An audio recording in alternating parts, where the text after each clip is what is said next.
Hi everyone, my name is Bhargavi Prakash और मैं आपको फिजिक्स का पहला यूनिट पढ़ा रही थी जिसका नाम है इलेक्ट्रोस्टैटिक्स। तो कल का जल्दी से एक रिकैप कर लेते हैं, उसके बाद आगे चलते हैं। कल हमने चार्ज के बारे में थोड़ा सा और जाना था। क्या किया था हमने? चार्ज की प्रॉपर्टीज को पढ़ा था। उसमें हमने क्या क्या पढ़ा? चार्ज क्या होता है? क्वांटाइज्ड होता है, यानी कि पूरा का पूरा एक इलेक्ट्रॉन जाएगा या दो इलेक्ट्रॉन जाएंगे या तीन इलेक्ट्रॉन जाएंगे, कभी भी इलेक्ट्रॉन फ्रैक्शन की फॉर्म में या डेसिमल की फॉर्म में ट्रांसफर नहीं होता।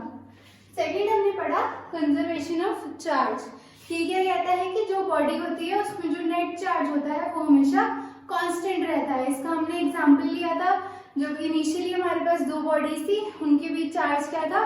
0 था। उसके बाद एक बॉडी ने प्लस क्यू चार्ज लिया, दूसरी बॉडी ने माइनस क्यू चार्ज लिया, तो नेट चार्ज तब भी क्या था? 0 था। उसके बाद एडिटिविटी ऑफ चार्ज क्या कहता है कि हम चार्ज को सिंपली, अगर हमें टोटल बॉडी पे टोटल चार्ज कैलकुलेट करना है तो हम उसे क्या कर देंगे? ऐड कर देंगे। उसके बाद हमने क्या किया था? कंपैरिजन किया था चार्ज और मास के बीच में, कि चार्ज में ऐसी क्या चीजें हैं जो मास में नहीं है और मास में ऐसी क्या चीजें हैं जो चार्ज में नहीं है। तो अब हम चलते हैं हमारे आज के टॉपिक पे। पढ़ना तो हमें आज भी चार्ज के बारे में ही है, लेकिन आज हम थोड़ा सा मैथमेटिकल फॉर्म के पास जाएंगे ताकि हम चार्ज के बारे में थोड़ा सा और जान सकें और चार्ज का थोड़ा सा और डिटेल ले सकें। तो चार्ज की यूनिट क्या थी? कूलम। वो हमें किसने दी थी? कूलम जी ने। तो कूलम जी ने हमें क्या किया? एक लॉ ही दिया। अब लॉ कैसे आते हैं? जनरली एक्सपेरिमेंट करके। कोई भी लॉ जब डिराइव होता है या कोई मैथमेटिकल फॉर्म हमारे पास आती है या कोई डेरिवेशन या कोई एक्सप्रेशन, वो कहाँ से आता है? एक्सपेरिमेंट से आता है। तो कूलम जी ने क्या किया? अगर हम खुद सोचें तो हम चार्ज के बीच क्या एक्सपेरिमेंट कर सकते थे? पहले ये जानते हैं कि कूलम जी को आखिरकार निकालना क्या था। मैंने आपको सबसे स्टार्टिंग में एक डेफिनेशन कराई थी जिसमें दो इंपॉर्टेंट वर्ड थे। एक था रिस्पॉन्ड टू फोर्स और एक था एक्सर्ट फोर्स। ये दो कंसेप्ट मैंने आपको कराए थे। तो इस कंसेप्ट से हमने क्या प्रूव किया था कि जो चार्ज हैं वो आपस में क्या करते हैं? फोर्स एक्सर्ट करते हैं और फोर्स को क्या करते हैं? उसको रिस्पॉन्ड करते हैं। तो इसी कंसेप्ट को लेकर और ये डेफिनेशन के चलते कूलम जी ने क्या किया? एक्सपेरिमेंट किया। एक्सपेरिमेंट किस लिए किया? उनको निकालनी थी एफ इलेक्ट्रिक, यानी कि कितनी इलेक्ट्रिकल फोर्स एक चार्ज बॉडी दूसरी चार्ज बॉडी पे लगाती है, या फिर कितनी इलेक्ट्रिक फोर्स दो चार्ज एक दूसरे के ऊपर लगाते हैं। तो किसके बीच हमें निकालना था? चार्ज बॉडीज के ऊपर। अब अगर आपको चार्जिंग बाय इंडक्शन का लेक्चर अगर आपने देखा है तो उसमें हमने ऐसा कुछ लिया था, इंसुलेटिंग स्टैंड था, उसके ऊपर दो बॉडीज थी। हम क्या कर रहे थे? इन दोनों के बीच के जो डिस्टेंस था, एंड में हमने क्या किया था? इन्हें दूर दूर रख दिया था, जिसकी वजह से कुछ चार्ज इस पे आया था और ऑपोजिट चार्ज इसने डेवलप कर लिया था और पूरी तरह से उसको क्या कर लिया था? फैला लिया था। तो हमारे पास एक और पैरामीटर क्या आ गया? डिस्टेंस। अब ये जो डिस्टेंस था और ये जो चार्ज बॉडीज थी, मतलब कि दो बॉडीज, इन दोनों को लेकर क्या किया गया? एक्सपेरिमेंट किया गया। तो एक्सपेरिमेंट में हमें किया गया, हमने दो चार्जेस लिए। जो इसमें हम चार्जेस हैं उन्हें हम क्या बोलते हैं? पॉइंट चार्जेस बोलते हैं। अब पॉइंट चार्जेस वर्ड कहाँ से आया और क्यों आया? इसको भी दो वर्ड्स में तोड़ लेते हैं। पॉइंट का मतलब क्या होता है? ये मैंने लगा दिया, क्या है? ये पॉइंट है। एक और पॉइंट मैंने लगा दिया, ये क्या है? पॉइंट है। अब जो इसका साइज है, क्या वो इन दोनों के बीच के डिस्टेंस से बहुत छोटा नहीं है? क्या बोल रही हूँ मैं? ये जो मैंने पॉइंट लगाया और ये जो मैंने दूसरा पॉइंट लगाया, क्या इनका साइज इन दोनों के बीच के डिस्टेंस से बहुत छोटा नहीं है? तो ऐसा केस जब होता है जब दो बॉडीज का साइज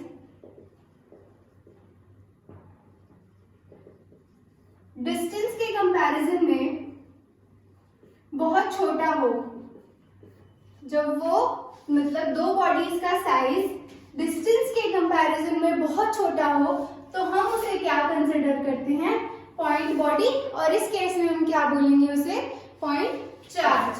तो क्या किया हमने लिए 2 पॉइंट चार्जेस। अब ये था मेरा एक पॉइंट चार्ज, ये था मेरा दूसरा पॉइंट चार्ज। अब इन दोनों के बीच हमने क्या रखा, कुछ डिस्टेंस रखा। उसके बाद एक्सपेरिमेंट के थ्रू हमने क्या कैलकुलेट किया, एफ इलेक्ट्रिक, और इस एफ इलेक्ट्रिक की जो वैल्यू आई उसे हम क्या कहते हैं, कूलम्ब्स लॉ कहते हैं। मैं आपको इसकी डेफिनेशन लिखवा देती हूँ, फिर इसको मैथमेटिकल फॉर्म में हम कन्वर्ट कर लेंगे। हमने क्या निकाला है, the force of interaction between 2 point charges. Force of interaction का मतलब आप लोग समझ गए, एक चार्ज हमारे पास था और एक और चार्ज हमारे पास था, उनके बीच जो इंटरैक्शन की फोर्स थी वो क्या आई, is directly proportional to the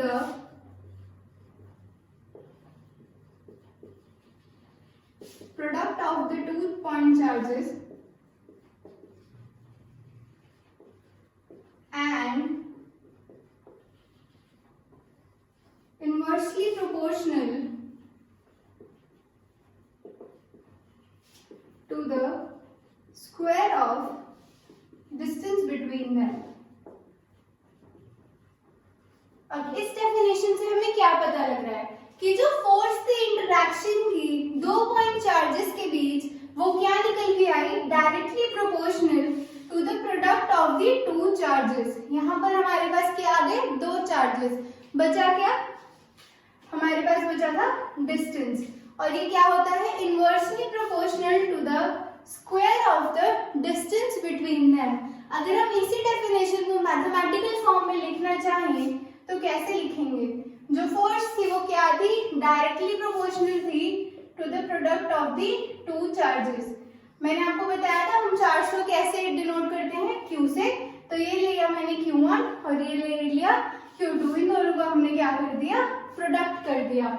और दूसरी बात हमें क्या पता लगी, जो F था वो इनवर्सली प्रोपोर्शनल था to the square of the distance between them. R हमारा यहाँ पर क्या है, डिस्टेंस। अगर हम इस मैथमेटिकल फॉर्म को एक साथ लिखें तो वो क्या बनेगा, F is directly proportional to Q1 Q2 upon R square।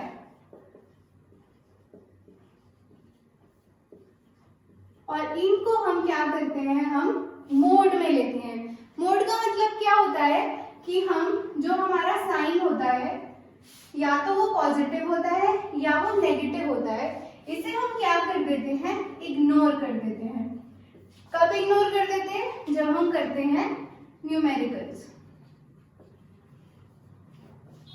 क्या बताया मैंने, जो हमारा ये मोड में है, जो हमारे चार्ज है, चार्ज क्या होगा यार, या तो पॉजिटिव होगा या नेगेटिव होगा, इसके अलावा तो कुछ होता नहीं है चार्ज, ठीक है।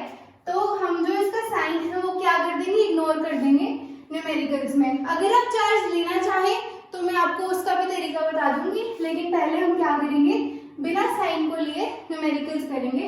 उससे पहले ये जो हमारा प्रोपोर्शनल का साइन है, इसे हमें किस में कन्वर्ट करना होता है, इक्वल टू में। तो जब हम प्रोपोर्शनैलिटी का साइन हटाते हैं तो कुछ प्रोपोर्शनैलिटी कांस्टेंट हमारे पास आता है, उसे हम क्या लिखते हैं, के। तो ये हमारा फॉर्मूला बनकर तैयार हो गया है, F is equal to K Q1 Q2 upon R square। Q1 Q2 हमारे क्या है, चार्जेस, और R क्या है, डिस्टेंस बिटवीन द चार्जेस। अब हमने ये तो पढ़ लिया, हमें ये सारे पैरामीटर्स क्या थे, पता थे, ये क्या है, चार्ज है, और ये क्या है, डिस्टेंस। बचा क्या, K बचा। अब हम क्या करेंगे, K के बारे में स्टडी करेंगे। अब ये तो आपको पता ही है, जो प्रोपोर्शनैलिटी कांस्टेंट होता है उसकी जनरली कुछ फिक्स्ड वैल्यू होती है। जैसे कि हमारे प्लैंक्स कांस्टेंट की कुछ फिक्स्ड वैल्यू है, वो हम क्या करते हैं, किसी फॉर्मूले में पुट कर देते हैं और हमारे पास क्या आ जाता है, आंसर आ जाता है। वैसे ही हमारे पास क्या है, के है। ये क्या था, कांस्टेंट ऑफ प्रोपोर्शनैलिटी।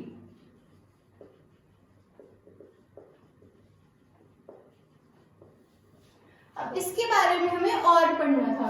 तो जो k था वो क्या निकल कर आया इनके पास, 1/4 पाई एप्सिलॉन नॉट। k की जो वैल्यू है वो क्या है, 1/4 पाई एप्सिलॉन नॉट। ये भी कैसे आई है, एक्सपेरिमेंट्स के थ्रू। इसमें अब हमें एक और नया पैरामीटर मिल गया, वो क्या है, एप्सिलॉन नॉट। इसे हम क्या बोलते हैं, एब्सोल्यूट परमिटिविटी।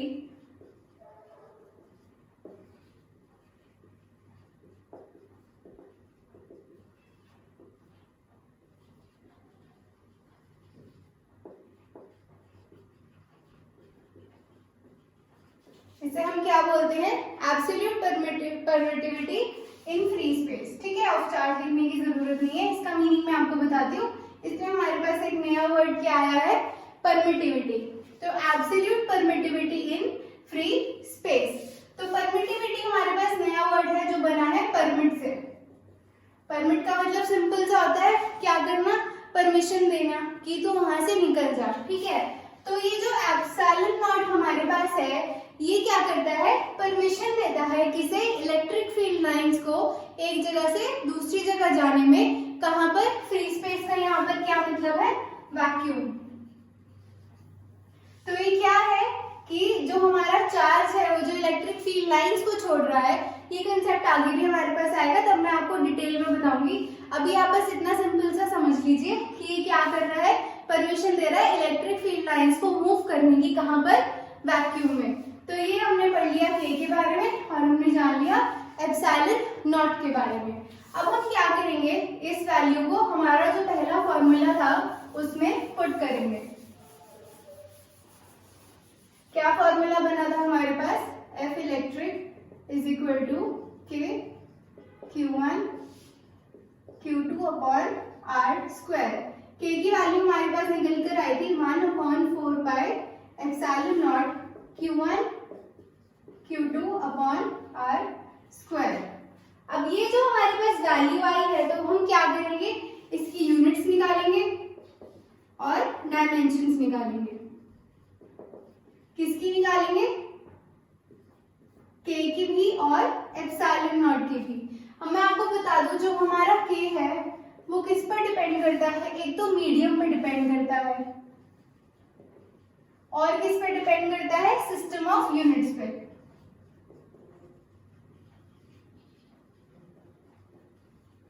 क्या बताया मैंने, जो हमारा कांस्टेंट ऑफ प्रोपोर्शनैलिटी है वो किस पे डिपेंड करता है, एक तो मीडियम पे, कि वो कौन से मीडियम में है, पानी में है, हवा में है, वैक्यूम में है, किस में है, वो होता है हमारा मीडियम। दूसरा है हमारा सिस्टम ऑफ यूनिट्स। हम कौन से दो सिस्टम यूज करते हैं, एक तो हम यूज करते हैं CGS और दूसरा हम यूज करते हैं, क्या करते हैं, SI यूनिट। तो जो हमारा CGS होता है, इसका फुल फॉर्म होता है हमारे पास सेंटीमीटर ग्राम सेकेंड, और ये हमारा होता है इंटरनेशनल स्टैंडर्ड ऑफ यूनिट्स। तो इन दोनों यूनिट्स में जो हमारी k की वैल्यू है वो क्या है, अलग अलग। जब हम इसे CGS में लेते हैं तो हम इसकी वैल्यू लेते हैं 1। क्या लेते हैं, सिंपली 1 लेते हैं। और जब हम इसे SI यूनिट्स में लेते हैं तो इसकी वैल्यू क्या होती है, 9 × 10⁻⁹। और इसकी जो यूनिट्स है मैं आपको डिराइव करके दिखाऊंगी। वैसे हम क्या लिखते हैं, न्यूटन मीटर स्क्वायर पर कूलम स्क्वायर। क्या वैल्यू बताई मैंने, क्या होता है, मीडियम पे डिपेंड करता है, फ्री स्पेस में है या फिर किसी हवा में है। दूसरा सिस्टम ऑफ यूनिट्स, एक होता है CGS और दूसरा होता है SI। CGS में इसकी वैल्यू रहती है 1 और SI में कितनी रहती है, 9 × 10⁻⁹ न्यूटन मीटर स्क्वायर पर कूलम स्क्वायर। अब हमने क्या पढ़ लिया, हमने पढ़ लिया k के बारे में। अब बारी आई इसकी, तो इसकी जो यूनिट्स है इन्हें क्या करेंगे, डिराइव कर लेंगे। अगर मैं इसे यहाँ ले जाऊं तो ये क्या होगा, F से मल्टीप्लाई हो जाएगा।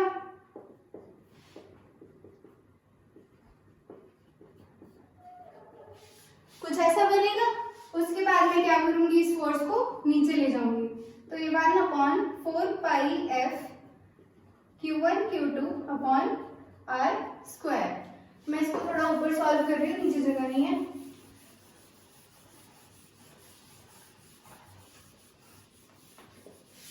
अब हमें क्या पता है, फोर्स की यूनिट क्या होती है, न्यूटन होती है।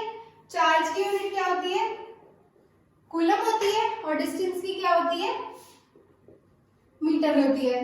कुछ गलत तो नहीं कहा मैंने। फोर्स की न्यूटन, चार्ज की कूलम और आर की मतलब डिस्टेंस की मीटर।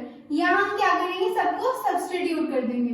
तो एप्सिलॉन नॉट का क्या बनेगा, 1/4π हमारा कांस्टेंट है, कांस्टेंट का कुछ यूनिट नहीं होता।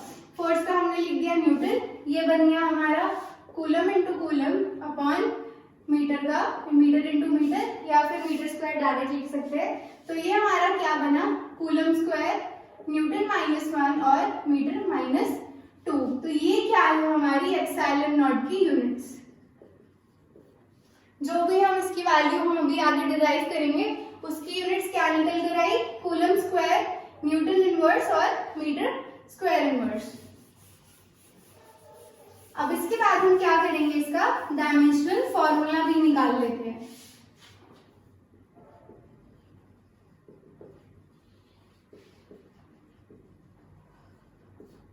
उसके बाद हमारे पास फोर्स थी, फोर्स का क्या होता है हमारे पास mlt -2। चार्ज का हमारे पास होता है at, और इसका क्या होता है, लेंथ का है, तो ये हमारे पास क्या रहेगा L। अब हम इन सारी वैल्यूज को इसमें फिर से पुट कर देंगे, तो ये एप्सिलॉन नॉट की क्या निकल कर आएगी।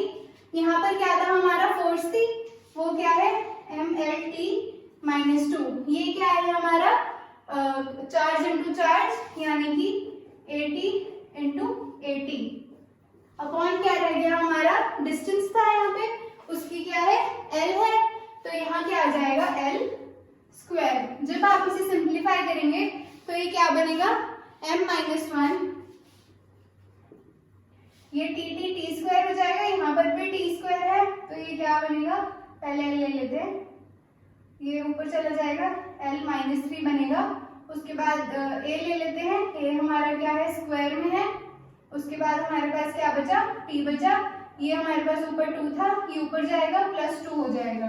तो हमारे पास फाइनली निकल कर क्या आया, m-1 L-3 a स्क्वायर और t⁴। ये हमारे पास क्या आ गया, डायमेंशनल फॉर्मूला आ गया। किसका आ गया, एप्सिलॉन नॉट का। अब हम क्या करेंगे, इसी कंसेप्ट के हम कुछ न्यूमेरिकल्स करेंगे।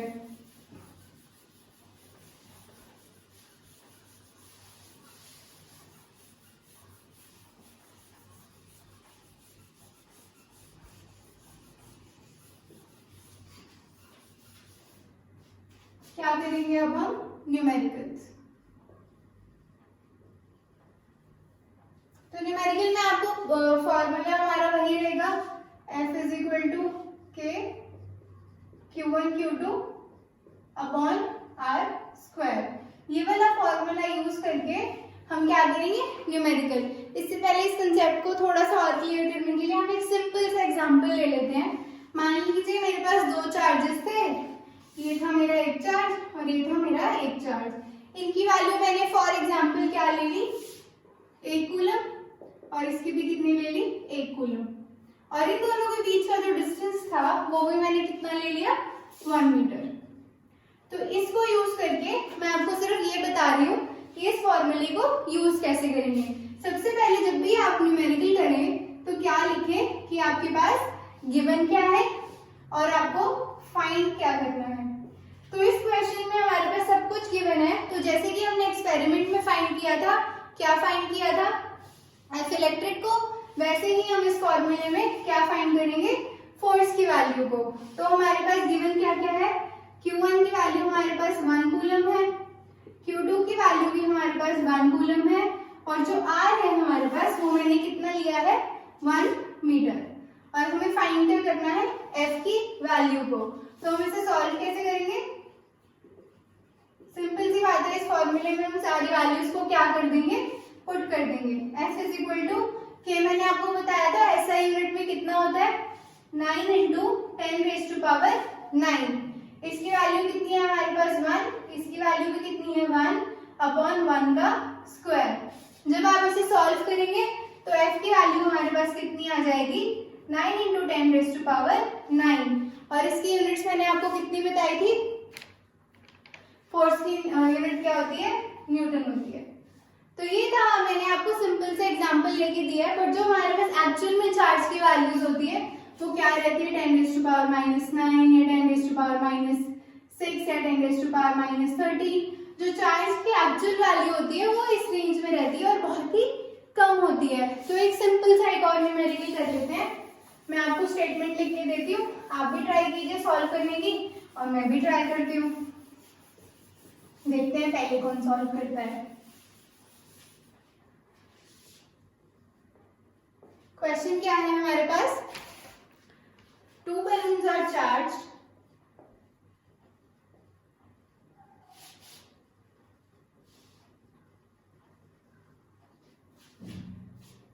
with an identical quantity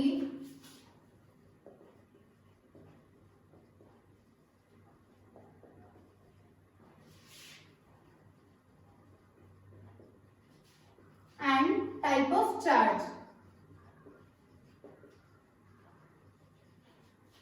और चार्ज की वैल्यू कितनी है, -6.25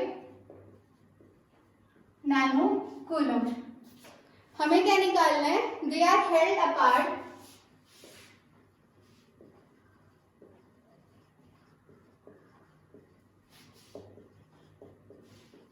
at a distance of 61.7 centimetre.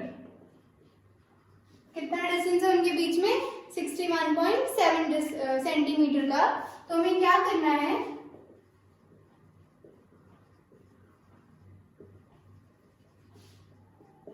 Determine the magnitude of force acting between them. अब हमें इस क्वेश्चन में क्या क्या गिवन है, पहले हम सबसे पहले क्या कर लेंगे, सिंपली जो हमें गिवन है वो लिख लेंगे। 2 बलून्स हैं, उन्हें हमने चार्ज किया सेम चार्ज से।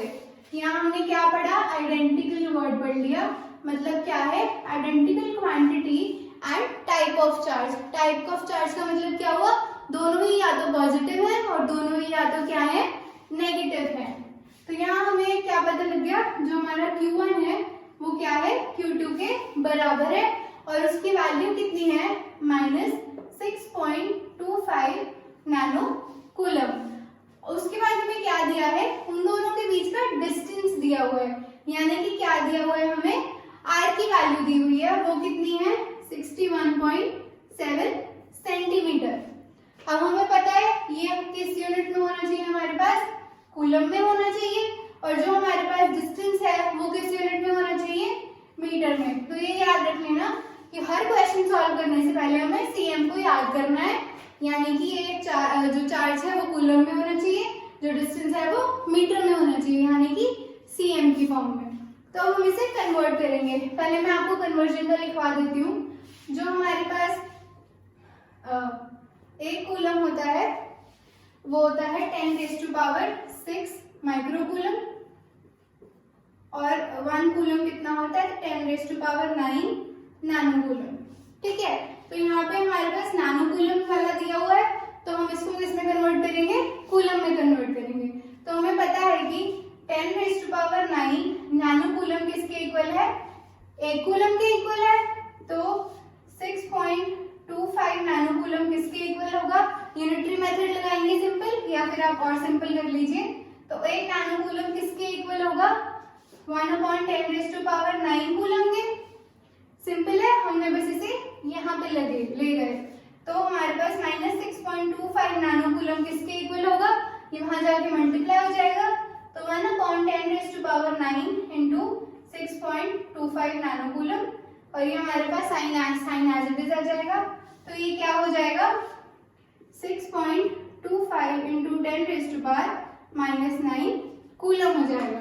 क्या किया हमने, जो एक कूलम था उसमें 10⁻9 नैनो कूलम चार्ज होता है, तो 1 हमने निकाल लिया, ये 1/ये चला गया यूनिटरी मेथड जैसे आप लोग सिंपल करते हैं, और फिर -6.25 निकालने के लिए हमने इस वैल्यू को उससे मल्टीप्लाई कर दिया। ये जब ऊपर जाएगा तो 10⁻9 का बन जाएगा 10⁻⁻9। तो ये हमारे पास चार्ज की वैल्यू कूलम में कितनी आ गई, -6.25 इंटू 10⁻9 कूलम। अब ये हमारे पास किसमें है, सेंटीमीटर में है। तो 1 मीटर में कितना होता है, 100 सेंटीमीटर होते हैं, मानते हो? तो इसका मतलब क्या हुआ, 100 सेंटीमीटर में क्या है, 1 मीटर है। तो 61.7 में कितना होगा, राइट अपॉन लेफ्ट इनटू जो हमें निकालना है। तो जब आप इसे और छोटा करेंगे तो ये कितना बन जाएगा, 0.617 मीटर। अब हमारी जो वैल्यूज थी वो सी और एम की फॉर्म में हमारे पास क्या हो गई, आ गई। ये हमारे पास इतना आ गया और ये हमारे पास इतना आ गया। अब हम इसे क्या करेंगे, फॉर्मूले में पुट करेंगे। ये हमारे पास किसकी वैल्यू है, चार्ज की, मतलब Q1 और Q2 की, और ये हमारे पास क्या है, R की वैल्यू है जो कितनी है, 0.617 मीटर है।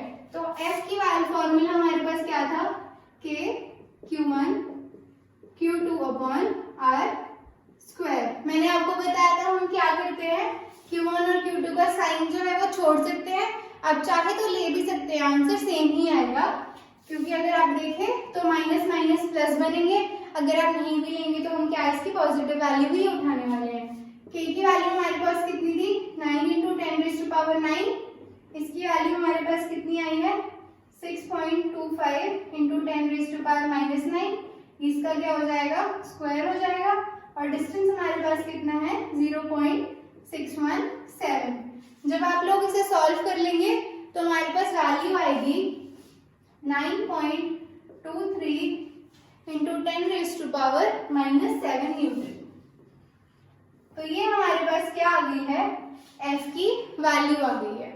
अब हमने क्या करा, आज हमने जल्दी से एक रिवीजन ले लेते हैं।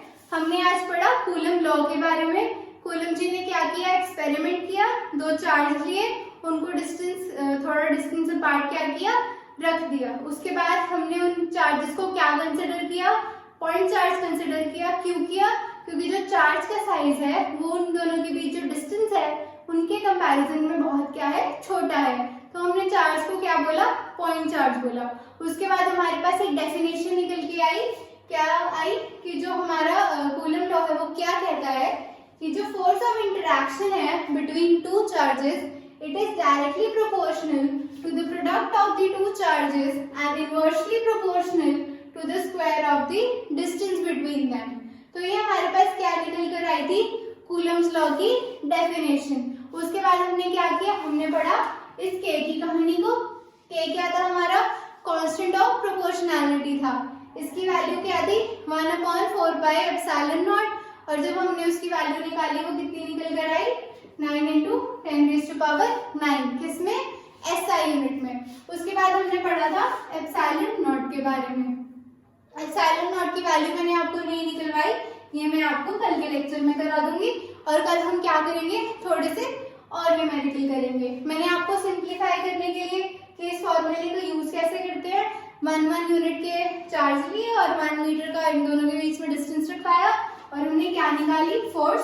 और ये हमने एक न्यूमेरिकल सॉल्व किया जिसमें हमने फिर से क्या निकाली, फोर्स निकाली। कल हम इस पे क्या करेंगे, और न्यूमेरिकल्स करेंगे इसी तरह से, और मैं आपको क्या कराऊंगी, एप्सिलॉन नॉट का जो हमारे पास वैल्यू आती है वो कितनी आती है और कैसे आती है, ये मैं आपको कल के लेक्चर में कराऊंगी। थैंक यू आज का लेक्चर देखने के लिए। कोई भी डाउट हो आपको इस लेक्चर में तो नीचे कमेंट कर सकते हैं।